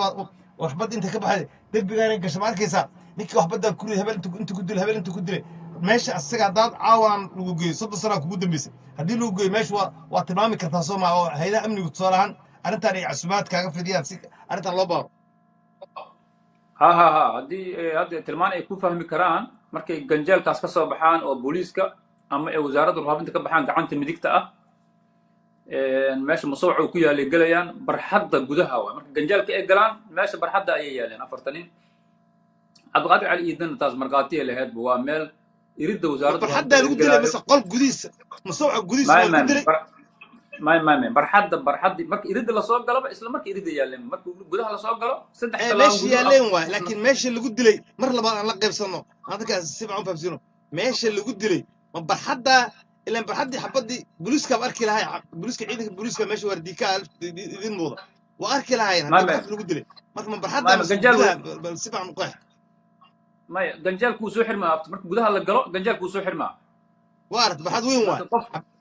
سرت دبق دينه مركز طالع مستوى عادي لك وصلوا قال ماشي كنت انا لفتي عيدك كمدها ورديان كمدها حلقه دولتي جرتي دور مره اسديتي افرت مر شقو مid ورديان ka noqday dhowr mar aan shaqo booliiska marka waxaan xasuustaa dhinaca kale laamiga kamera marka waxaan rabaa bal inaad sawir guud naga siiso albaabkan ka soo galay midiga uu leexdaa tiri musawiiciya ku yaala oo ku yaala ma meesha barxadda oo officialka mas waa gudaha dambe hoos loo galaa meesha iridda marka laga galo ganjeelku waa soo xirmaysaa marka gudaha ay galaan ganjeelku waa soo xirtay ma fahamtay nigan waa gartay marka ganjeelka la soo xiro maxaa soo haraayo meel yar oo barxada oo daarada daaradaasay meydka yaaleen meydkaa yile dilku waa kaa horreeyaaday meydkaa yile meesha laakiin meesha ku dila ma xusun tahay ma isla meesha le waa meesha lagu dilo sababta meesha qofka marka uu dhiig la soo jiido ama dhiig la soo qaado dadka dhiig bixooda waa la arkila meesha in lagu soo ku soo dareersama dhiigoodii meesha raqdii dhex jiifeen because nin kasta dhiiggiisu dhex jiifa subxaan allah alxasan caawa waxaan rabaa mar labaad inaad u baaqdo dadkii wariyaashaha inaad dadka xasuusaan u baahanahay wariyaashii waagaas joogay oo fakada ay kamid tahay shacni abuukar gabriel leeyahay cabdiqaadir xirsi xasan oo bajarteen iyo shacni oo ogaadeyna marka waxaan rabaa mar labaad bal inaad xasuus dadka ayaga bal wacdo macnaha aad magacyadii kale xasuusan karto aad la qaybsataan rabaa dadka Soomaaliyeed ayagoon inay ku dhageystaan laga yaabo wariyaashii xilligaas raadi muqdisho ka shaqeynay balse waagaas lafteedu waxaa joogay cabdiqaadir colombo waxaa joogay maaragtay ii sheeg oo ka shaqeynaya raadi muqdisho iyo walaalkiis maxaa la yidhahdaa dinaari maalmahaas raadiga kama shaqeynaya xilligaas maalmahaas tusaale ahaan dinaari wuxuu ahaa wariyaha madaxweynuhu ahaa markaas cali mahdi colombo wuu joogay laakiin markaasi inuu waddanka inuu maalintaas joogay kala maaqan laakiin waddanka wuu joogay oo barnaamijyada isboortiga waxbuu kasoo saarayay laakiin cabdi shiiqdoon nageeye ayaaba kalarka qabsaday oo meesha la galay oo la dagaalamay oo meel xun kala gaareen cabdi shiiqdoon nageeye iyo gasgas markii dambe kusoo gaaray cabdi shiiqdoon nageeye asoo gasgas inuu nool yahay jeena cabdi shiiqdoon nageeye inuu geeridoon jeclaa cabdi shiiqdoon waa nool yahay okay afraxalas marka ninkaas waxaan rabaa ninkay u qoranta ceel hindiyaale waa runtaa saxay meydka ninka wuxuu leeyahay nin commentiga raalla aqrinaa ninkan dhahaya ceel hindiyaale ninka waa nin beenlooba sababta uu ku leeyahay saddexda wariye waxaa lagu dilay raadiga gudihiisa waxaana lagu dilay warshad sigaarkii taraq laguma dilin raadiga gudihiisa ku leeyahay marka u jawaab taas wuxuu ku leeyahay warshad sigaarka taraqa lagu dilay laguma dilin raadiga gudihiisa nina saas soo qoraya oo asigana jooga warshad sigaarkii taraq waa meesha lagu daadiyay meydka lagu daadiyay waa hore u sheegtaba waa kacumahay isaga soo qoray meydka lagu daadiyay marka meydka kaas loogu tagay marka lamaba aasinba meydka meesha lagu tuuray meesha lagu tuuray kadib eheladii ay arkeen waxaana tuuraya maleeshiyaadka ninka ciidankiisa qaaday iyo macnaha beeshu kasoo jeeday oo wardiika raadiya aadiya kuwaas qaadeen okay bal waxaan rabaa markaan bal waraysi kale su'aalaha kamid ayaan rabnaa inaan dhex galno qaybo kamid oo su'aasha laga weydiinayo oo uu wariyuhu ka weydiinayo waxaan jeclaa bal markaan inaan bal su'aashaan bal weydiino bal aan arno bal aan sabab qaybsan insha Allah groupkan tal ku nool gudoomiyaha ay arinta calanka waxaan soo marnay marxalado badan oo kala duwan waxaan soo marnay markii uu horeysay in ku bilowdo caytin oo la yiraahdo shakhsiyan aniga la yiraahdo waa ninkan waa gaal weeye wasrankaas waa adeegsaday wuxuu duminaya qaranka Soomaaliya iyo waxyaabo noocaas ah arintii dhow ma dhigin say u socotay waa baabaad waxa ku xigta haddana in la yiraahdo ninkan waa al-shabaab ilaa sawirkaygii la dhaxgeliyo nimankii al-shabaab sawirkooda la qaaday kaygii lagu dhaxgeliyo waa soo socotay waxaa timid haddana in la yiraahdo oo qisadiisa ay soo socotay aniga shakhsiyan la cabsiyo oo la yiraahdo ku dilayna oo macnaha telefoon la ii soo diro message la ii soo qoro intaas oo dhan aan soo maray waxaa timid markii aan message-kii bulshadii ay qaadatay oo calankii bulshadii fahamtay oo la gartay oo macnaha ay noqotay ilaa masaajidada in looga sheekaysto dadaan aqoon ay soo wacaan taageerada bixinta arintii calankana la qaatay oo dadkii Soomaaliyeed iyo shacabka Soomaaliyeed ay fahmeen waxa ka dambeeya calankan iyo gumaysigii sidoo noo siray iyo gabi ahaanba hadafka kooxda tala ku nool ay leedahay oo runtii ka soo jeeda waxyaabo badan oo hadda nidaamka aanaysan oo ku dhisan yahay waxaa dhacday in markaas loo isticmaalo meel isla waa ka jilasan yahay oo ah in la buunbuuniyo arrin diini ah dadka qaarkiisna ay ka hor yimaadaan oo ay ku macna diinta uga baxaan arrintaas diiniga ah oo ahayd in xaasaskayga aan banaanka soo dhigay anoo ujeedadoodu ay ahayd inaan ku taageero siyaasadda aniga aan aaminsanahay oo siyaasadda islaamka arrintaas markay sidaa u dhacday waxaa ka damid middan intaysan arrintan dhicin waa la soo waay waxaa la ii sheegay hay'adda ka dambaysa waxaa la ii sheegay dadka shaqada la rabo in la geliyo iyo qaabka shaqada u dhacayso waxaa ka dambaysa hay'ad Talyaaniga hay'adii qortay dastuurka maanta yaala oo anagu aan ka soo horjeedno anaga saad ogtaaba ama noogu qoran hadafkeena waxaan rabnaa dastuurkan maanta yaala in lagu bedelo dastuurka islaamiga dastuurka islaamiga means kitaabka jaamaca in lagu bedelo oo ku dhaqano asaga waxaan rabnaa oo u ololeynaa dadka labada baasaboor wata inaysan wadanka wax la ka qaban ee qofka Soomaaliga aan waligiis banaanka uga bixin ama xataa hadduu banaanka uga baxay baasaboor kale aan wadanin u dhaaran dawlad kaleeto u dhaaran shakhsi kaleeto ka qaybgelin hay'ad kaleeto ama ciidamo kaleeto aan qaban inuu xilka wadanka qabto waana sida kaliya ee wadanka Soomaaliya lagu badbaadin karo waa tahay aad u maasan tahay waa tahay waxaa tiri hay'ad ba ka dambaysa waa hay'ad Talyaaniga waa tii aad lahayd macnaha calankan Talyaani ma sameeyay Soomaali ma samaysanin absolutely maxay marka tahay sababta hadda adiga lagu adeegsanayo sida sheegayso dad hay'adaasi ay dabada ka riixayso ma calankan hadda adigu aad lahayd hal beddelay Soomaaliya uu leeyahay baa rabaan in maartay uu Soomaaliya si haysato maadaama iyagu ay sameeyeen mise wax kale ayaa jiray oo idinka iyo iyaga isku haysan well calanka kaliya maaha anaga waxyaabaha aan u taaganahay sideed qodob ugu waaweyn oo talka nool taaganta waxa ku jira kow in la bedelo dastuurka islaamiga aan qaadano kitaabka jaamaca way ka soo horjeedaa wadanka Talyaaniga maxay kula tahay Cabdisalaam ninka wuxuu sheeganaa in wax lagu maaga ay tahay isagoo diin fidinaya in waxa lagu maaga ay tahay arintan uu ka hadlay oo ah inuu ka hadlay arin diiniyana in lagu maagayo mabaadi uu aaminsan yahay in la amilo loo sheegay in aanu waxba ka jirin inuu wax dilay adigu naad waxaad ku marqaad furaysaa oo leedahay aqriya duunana laga weydiina ninka inuu sababtiis lahaa maxay adiga kula tahay sababtaas maxay adiga kula tahay arintaas oo aad leedahay say adiga kula tahay warkaan uu sheegayo horta xaqiiqatan ninkani waa kiis iska wal maqlis qofkaas kiisku iska walaya ha ninkan dambiyo fara badan oo wadanka ka galay wuu cararay dhiigga dadka ma qarsoomo meelihii uu tagay waa laga soo tarxiilay hadda Afrika ku sugan yahay ninkani marka wuxuu rabaa sidee bulshada ay waji kale kuugu baran lahaayeen nin calan u dooday miyaa tahay marka si ummadii uu wuxuu rabaa waji kale uu siiyo uu yiraahdo hay'adaas ay u soo dirtay haddii adiga aad qabsatid cawada adiga diida oo aan weliga arag haddaad qabsatid wuxuu ku leeyahay hay'adii sootii aan idin sheegay aniga mar hore aan idin sheegay hay'adaas in dad soo dirayso marka sabado ayuu dad ku dhijinayaa laakiin ninkani marnaba kama harayso hay'adna mataqaanaa Soomaaliya ma xukunto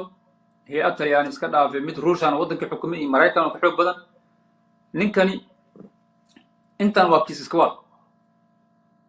caruurtaas uu agoonta ka dhigaya maanta soo qaan gaarto oo meel walba maxkamad kasta ka furayso dibad iyo gudaba marka haddii ilmahaas dacwo ku furan wuxuu rabaa inuu dhaho mabda'ayga laga soo horjeedaa marka waa wax waa mabda uu hadda sameysanayo waa fahamta uu rabo waa jarjaro ku gabanaan leedahay ka qaybgala kamid ah barnaamijka wuxuu soo qoraa Cabdiqaadir Cali Iile waxa lagu dilo ku leeyahay wasaaradda warfaafinta jaranjarada laga fuuro dabaqa labaad jaranjarada laga fuuro ayuu Cabdiqaadir Cali Iile ku dilay adigu horta ma aadan joogin laakiin markii dilku dhacay kadib aad timid arintaas waxa ka xaqiijin kartaa ka qaybgala kamid ah barnaamijka ku soo qor meesha Cabdiqaadir Allah yarxam markuu meesha ku dhintay waxa jaranjarta hoosteeda ayaa la dhigay meedkiis maahan meesha kuma dhiman ma fahamta اوكي جرجرة تسلي اوكي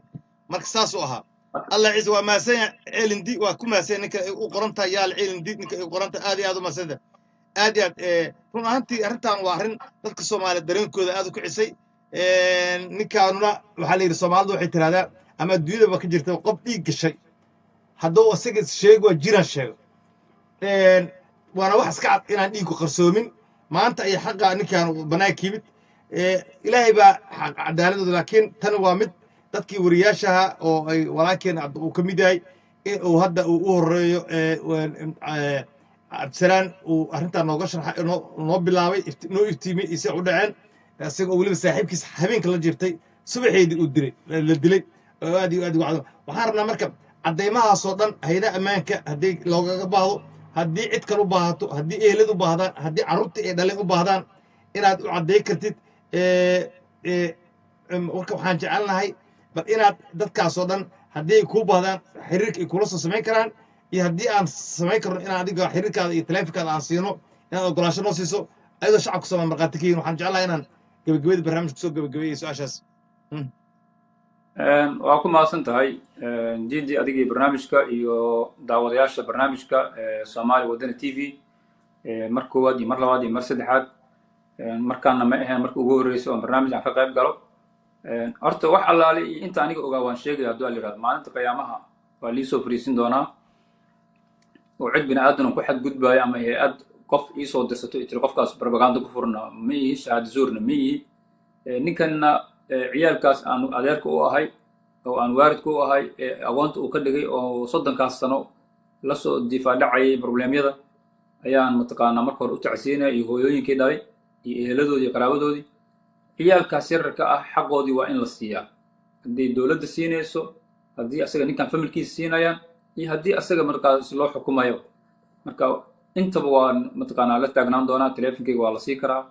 waa soo siin kartaa haddii ku soo wacaan haddii kula soo xiriiraan inta aan noolahayn aniga baan ma sheegayo haddii hooyaday ay qof dhashay ay dembi gasho haddaan markaas aan ka ag dhawaa niyo waa gashay ama diyo bixi ama mataqaanaa madaxaaga gey meesha waa dhahaya laakiin sheekada dilkan ka qaybgala barnaamijka wuxuu leeyahay oo comment soo qoraya doon yaala dad lagu dilay dartood oo afgoy agteeda dad familkiisa oo ninkaan lagu dilay ayuu argoonayay argoosaasa ayuu waday arrintaas raadkeeda waxma ka haysaa ta kale oo rabo waxay tahay cabdisalaan waxaa laga dadka qaarkood inay u macnaystaan inaad ku beel tahay ood beel ahaan kasoo horjeedo asiga ama beela soomaaliyada kaloo mucaaradku ah beesha ninkaan ka dhashay marka waxaan rabnaa ama dadkan dhintay oo la laayay inaad ku beeltiin dadka qaarkood ay fahmayaan dadkan waa dad beelo kala duwan soomaaliyeed marka ciidana waxaan rabnaa labada su-aalood inaad caddayso adigoo maasa horta waa run dadka inta badan waagaas waa laisla dhex marayay raggaas ayaa soo rogaal celiyeen nin corneel ahaa oo dhihi jir doonyaal ayaa la dilay marka care ka timid ayuu waxaan u sameeyey ninkan wuu cariisnaa dad weyso isla markaas meesha waa run waa ka yeerta hadalkaas laakiin taasi dagaalkaasi dhacay hadduu asaga markaas dagaalka xiiso ku haya ama uu rabay wuu aadi kara afgooyi meelay dagaalada ka dhacayeen laakiin aniga ragga dhintay haddii la yidhahdo beel aniga rag walaaliba meel iga wada shaqaynaya ahayn laakiin haddii beel ahaan la yidhaahdo taakee hab ii dhow taakee ayaan ii dhow hawiye isla nahay ma fahamta waxa sabab aan mataqaanaa aan uga eexanayna ma lahan sabab waxaan asaga aan ugu eexanayna ma laha sabab aan kuwa kale uga eexanayna ma laha laakiin anigu sideeda waxaan ahay dhexdhexaad maalinta qiyaamaha la weydiin doono intaan arkaya inaan sheego isku beel lama tidin dadkan dadka la dilay isku beel ma nihin waxaan isku beel nahay oo haddii la yidhaahdo hawiye aan isku nahay taakee aad hawiye isku tiid yacni dadkii goobjoogga hawiyaha tahay oo ay weliba maganta u ahaayeen dadkan la joogay oo ninka saaxiibka ahaa gacantiisa maxamed cali xaange oo aad saaxiibo gaara ahaydeenba waa horta kaaga tacsiya dartaada waa arrin foolxumo leh waa arrin qalbigeena runtii haddii nin xalli kula socda saaka soo meyda aad dul istaagtay wallahi waxaa wax maskaxda bini'aadamka aad maaragtay ka yeeraay marka mar labaad ee dadka qaarkood codsanaya magacyada dadkii meesha wariyaasha lagu dilay waa cabdisheekh oo la dhihi jira carab la dhihi jira oo wariye ka mid ah raadiyo muqdisho abuukar iyo abuukar wariye oo ah xasan sheekaal iyo mahad aadan oo ahaa qabiilku dhasha ogaadeen raalaad qabiiladan sheegayno maaha laakiin ujeedadan ka tahay in dadka la waado waxaan kaloo halkaan sheegayna waxay tahay maxamed cali xaange oo ahaa majeerteen iyo cabdiqaadir cali iidle oo ahaa hawaadle intaas waxay ahaayeen inta ii sheeg maxaan ku yidhahdaa qabiilo dadka u dilay 5 qofooda laakiin waxaa ka fakaday cabdisaaq xirsi aadan oo ahaa majeerteen iyo shacni abuukar oo ahayd boorle oo ahayd ogaadeen labadaas way ka fakadeen ilaahay baa fakiyey markii xilligooda tooda ka dhinay laakiin la dilo laakiin waxaa maanta ii caddaysay sababta dilkaas ugu geysana waxay ahayd doon yaale dilkii lagu dilay sababteed ayuu ninkan u argoonaya marka ugu dambayntii tacsi iyo mahadcelin anagoo kaga mahadcelinayn waxaad intaad dadka Soomaaliyeed dhiileed goobjooga runtii waxaa tahay runtii ku dhiiran aadaan kaga mahadcelinaynaa sida weliba xusuusta leh oo sharafta leh ood runtii aad noogu caddays marka insha allah bal wixii aad ka dhiileed ugu dambayntii oo kusoo gogoyleed aadaan u mahadsan tahay Soomaali Wadani TV adiga iyo dhalinyarada kaala shaqeysa horta marka ugu horreysay mar labaad iyo mar saddexaad diida cadde raggani rag walaala ay ahaayeen qofka haddaad ceesh isla cunteen oo aad meel walba isla soo marteen oo intaas sano isla soo shaqaynayseen haddana qof kooyta ah hadduu kula dhashay xitaa oo markaasi asaga dhanba bilo kula joogay dhibaateeyo waa xanuunsanaysaa waa dareemaysaa xanuun fara badan oo waagaas aan ka soo qaadno waddankii ayaa muddo dheer nahay oo aan rag fara badan markay igu soo dhacaan ragga aan la shaqayn jiray igu soo dhacays markaan wasaaradda warfaafinta aan maqlaba raggaas waa igu soo dhacaan dad asxaaba ahayn dad aad isugu dhawaa ahayn marka ehelkoodii waan u tacsiyey hadda ka hor intaan waddanka joogay haddana waan ku celinayaa haddaan noolahna waan ku celin doonaa cabdiqaadir cali iyo ciyaalkiisa xitaa waan ugu tagnay xaafadda hurwaa annagoo badan waan usoo tacsiyenay marka mahad madiina ugu tagnay marka raggii ciyaalkii ay ka tageen saacadahan waa weynaadeen waa rag nala eg ama naga soo daba dhow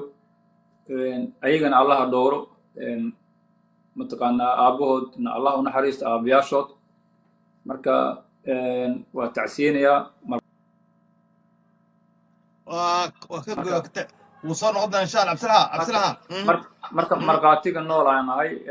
haddii inta aan noolahay waxba liiga weydiiyo intaan hadda aan sheegay markhaati baan ka ahay waa sheegi doonaa waana sababta mataqaanaa raggaasi inaan waxa kale uga argudi karo ama aan mataqaanaa u garab istaagi karo waxa weeye in raggaasi wixii gaaray aan meel kasta ka sheego oo liigaga baho okay taakey maxaad u furle taakey maxaad dhihi marka taakey caawa ku dhageysana maxaad dhihi le taakey caawa soo afar xaasle ladan caruur haysta aabba ah afar haweena qaba ayaa caawa ayuu si nabadgelya ku jiifaa carruurtii uu dilana agoonay ku barbaareen hooyooyin badan ayuu wuxuu u gashay maxaa la yidhahdaa wuxuu u geliyey maxaa la yidhahdaa asaay u saare maxaad caawa dhihi lahayd markaasi wallahi horta taakey waxaan dhihi lahaa waxay ahayd taakey laba mitra ku sugayso qof kasta way dhimanaysaa kullu nafsun daaqutul mawt marka inuu ilaahay ka cabsado oo uu ka toobo keeno raggan mataqaanaa walaalihiisa oo asaga gacantiisa sababsaday markaas ama caadifad qabiil ha ku jirto ama yeenu ku jirin dembigaas wuu galay cabdiqaadir cali iidle waxaan ba dhihi karnaa xabad uu u waday nin la yidhaahdo cali bay allah yaraxmo oo ahaan jiray mataqaanaa nin barnaamijyada wakaaladda wararka soomaaliyeed faallooyinka soo qori jira ahaa oo u watay ayuu baroobeen maagayey baroobada uu baroobeynayay cabdiqaadir ayay madaxa kaga dhacday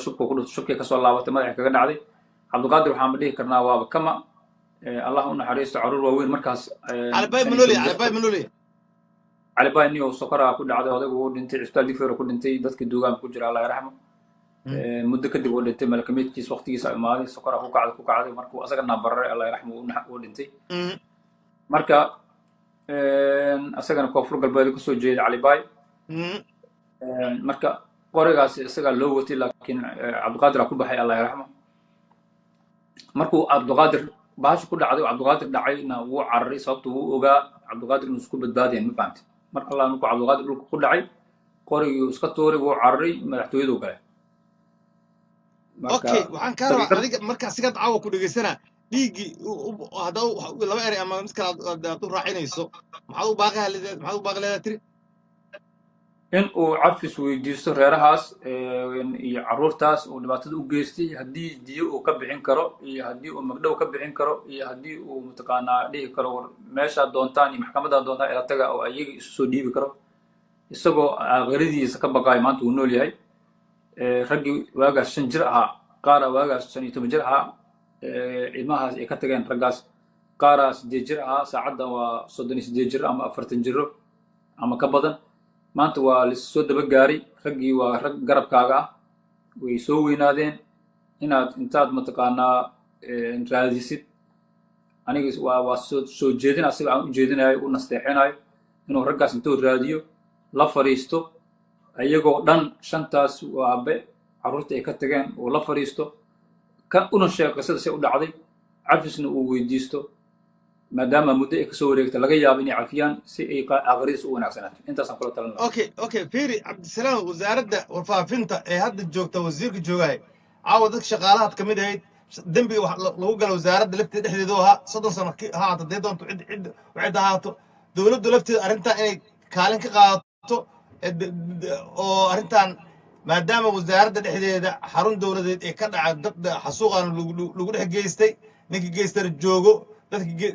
dadkii loo geystana ay weli nool dadkii loo geystana eheladoodii qaraabadoodii joogaan shaqaale dowla ahaayeen so lafteed maxaad baaq u jeedileed maxaase ka dhileed dhanka wasaaradda warfaafinta ma horta wasaaradda warfaafinta hadda ragga wasiirka hadda meesha jooga macnaha nidaam wuxuu isaga joogaa sambool ah ama mataqaanaa siyaasadeedu ku joogaa shaqaalaha meesha joogana saa hadda rajaynayo ma ogi inay wax kale kusoo dirsameen ragga aan rajaynayo waa ragga haddeertaan sida u badan waa ragga u badnaa caasimadda saan rajaynayo wax hadda ay ka qaban karaanaba iska yar sababto ah wax ah haddii dowladda ma ogi xukuumadda xafiiskeeda cadaaladda oo kale justice ministerka oo kale in ninkani inta la raadiyo lasoo qabto la yiraahdo qisadii sidii u dhacday bal nooga sheekee kadibna waalidiintii dowladda ay idaacadda ka baafisay ay tiraahdo waryaa ka nool reerkaas tviyada laga baafiyo la yiraahdo waryaa ka nool mahad carruurtiisii yaa cabdiqaadir cali carruurtiisa ka nool yaa mataqaanaa maxamed cali xaangi carruurtiisa ka nool yaa mataqaanaa cabdisaaq xise xasan cabdisaaq muxuu ahaa cabdishii cali carruurtiisa ka nool yaa mataqaanaa ka nool maxamed cali xaangi yaa ka nool abuukar wariye carruurtiisii marka carruurtaas la helo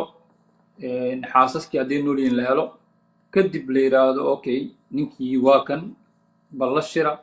go-aan ka soo saara asaga iyo waalidkiisa iyo familkiisa oo kale kadibna markaas lagu heshiiyo soomaali sideeda dhaqan ay leedahay in la iscafiyo iyo in mataqaan la kala mag qaato marka aniga tala soo jeedin waxaan u samayn lahaa si adduunyadan qof joogaysa mala sheekh marka in uu cafis fursado aadan kaga mahadcelinaa sida soomaalinimada leh wadanida leh ee dhiiranaanta leh oo aad runtii aad qayb uga noqotay barnaamijkan maqaatiga nolol noqotay si cadna aad ugu sheegtay asigan aad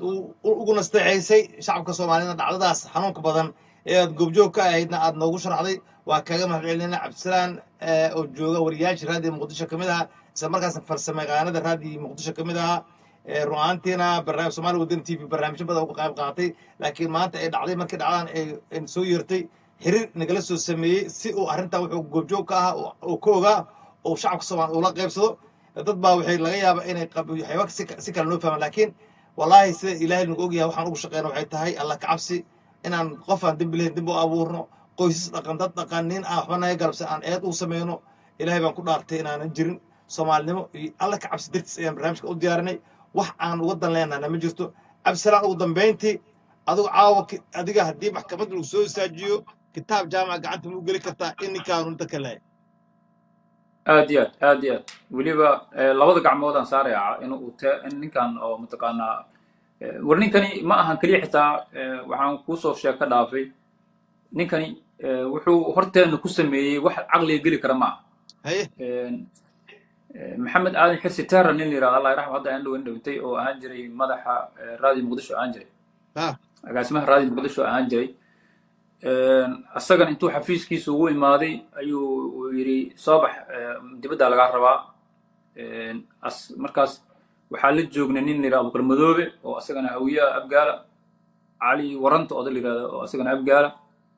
oday la yirahdo maxamed faarax xalana dhaashan oo habargidar oo cayra iyo aniga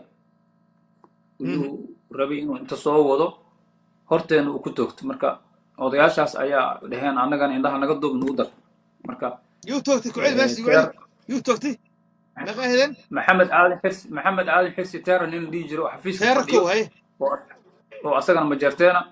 ayuu soo kaxaystay asagoo rabay inuu dilo marka annagaa soo raacnay oo jaranjarta kaga hor nimid aniga maxamed faarax xalana dhaashane nin la yiraahdo abukar madoobe oo asagana abgaala iyo oday la dhihi jiray cali waranto asagana abgaala iyo dhaashane oo ah nin habalgeero ceyra iyo aniga afartees naas ayaa haddana isku hareereen waxaan dhahnay annagana nagu dar marka wuxuu yidhi okay maadaama intii naas aad iga qabsateen waa idiin dhaaf teera wuxuu rabay inuu horteena ku dilo ma fahamta marka teera laftiisaaba teera marka hadda waa nool yahay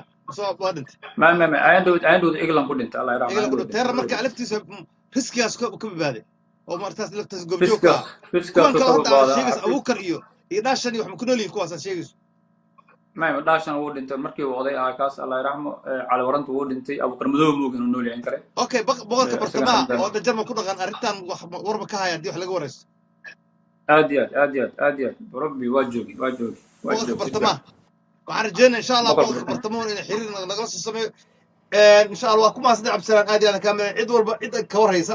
oo dhacdadan si cabdisalaan loo xusay cid alla cidii ka waraysa dhacdadan goobjoog ka ahayd ee wax ka og waxaan rabnaa inaan insha Allah nala soo wadaagto cid alla cidii familka qoysaskii dadkaas la xasuuqayna kamidana waxaan jeclahay inay xiriir nala soo sameeyso haddii dani kayso inay marqaatigan wax ka weydiiyaan cabdisalaan axmed jimcaale oo ku dhaqan waddanka Sweden wax xiriir ay doonayaan insha Allah asigu uu ogolaaday cid alla cidii arrintii ama noqoto dacwo ama noqoto xiriir kale ee dankayso inay wax ka ogaatana way nala soo xiriir kartaa waxaan kaloo ka codsanaynaa dhammaan wasaaradda warfaafinta gaar ahaan shaqaalaha wasaaradda warfaafinta ee xilligaa shaqeynaya cid walba ka warhaysa dhacdadan goobjoog ka ahayd waa arrin naxtin badan shaqaale dowladeed dalku shaqaynay dadku shaqaynay in saas loo dilo waxay la mid yihiin kiisaska hadda dilka oo kale dhaca waddanka wayba ka sii xanuun badan yihiin waxaan jeclaan lahayn raadkaas inaan dib loo u noqono oon helno dadkii ka sababtii iyo sidii ku dhacday maxaa waay dadkii dambiilaha oo falkan geystay ayaa hadda nool waxaan jeclaan lahayn cidan ciddii arrintan danaynaysa ama ka waraysa inay nala soo xirto haddii aan abaada Soomaali Wadan TV haddii aad doonayso inaad nala soo xirto fadlan taleefanka shaashada xagga hoose ku qoran nagala soo wac ama page-keena waa si halkaas ku xiran adigoo mahadsan fariin qoraal nagu sameey aad iyo aad kaga mahadcelin Cabdisalaan barnaamijkeena caawa saad nooga qayb qaatay waa kaga mahadcelinaa waa barnaamij kale insha Allah ku cusub doona waana sida sharafta leh Soomaalinimada leh wadanida leh oo noogu qaadanid aad kaga mahadcelina adiga mudan adiga asxaabta kula shaqayso boqolkiiba boqol ayaan ku salaamaya boqolka bartamaha asaga igu salaam jimcaal yare ama Cabdisalaan ku salaamaya ku dheh marka barnaamijkaasi waa barnaamij jirgalay lafteeda hadda xasuusto wixii wariyaal ahaa oo xilligaas kula shaqeynayay ee wax nool jira hadda baaq u jeedi kartaa ama dhacdadan xataa ka warhay hadda xasuusto magacyada dad noo xusi karto si aan baraha bulshada uga helno ama u raadsano ama dad Soomaali noogu soo xiraan wallahi waxaa ka go'ay qadka laakiin waa soo haa Cabdisalaan hay sheeg magaciisa dad xasuusto hadda rag fara badan raggii hore horta meeli ku kala dambeeyaan qaarkood waxay joogaan Holland nin la yiraahdo Cabdi Cilmi Tawaad waa Cabdirasaaq Cabdulla Goore oo asagana Belgium aan ku dhowr jeer isku maqalnay rag fara badan waa nool yihiin qaarkood mataqaan geero kuma maqal inkastoo waqti dheer soo kaay dambeysay Cabdirasaaq Xirsi Xasan waa la ii sheegay inuu meelahan joogo Scandinavia meel ka dhow yahay laakiin weli ma xiriirin insha Allah waan raadin doonaa laakiin Cabdirasaaq Sugulle ayaan ismaqalnay asaga waa ogay masaajid ku yaalo Finland Helsinki ayuu ka yahay imaam marka ragga noocaas oo kala oo dhan way la socdaan aadeen u la socdaan sheekada marka asaga waa inuu kiiskaasi mataqaana sida hore u sheegay intuu waalidiintaas iyo ciyaalkaas raadiyo hooyooyinkaas raadiyo uu cafis warsadaa waa naseexada ugu weyn aan la talinayo taladaas inuu qaato ayaa aad iyo aad ugu talinaa aad iyo aad ka maacina sida barnaamijka qayb u noqotay la ku ciseeyo sida sharafta badan Soomaalinimada iyo wadanidu waa waxa dalka ka ogtahay dhabad ugu shaqeeya waxaan ka saaco barnaamij ku soo gogeen waxaan mar labaad masjid ku wargelina cida la cidii arrintan danaynaysa ama warbixin ka haysa ama wariyaashi kamid ah ama dad goobjoog ka ahaa ama dadka helida in aan u sahli doono haday doonaan in warbixin ay ka ogaadaan ay rabaan والسلام عليكم ورحمة الله تعالى وبركاته. وهلكن وسومالي ودن تي في على برنامج وعي قرنتي ودريد. والسلام عليكم ورحمة الله تعالى وبركاته.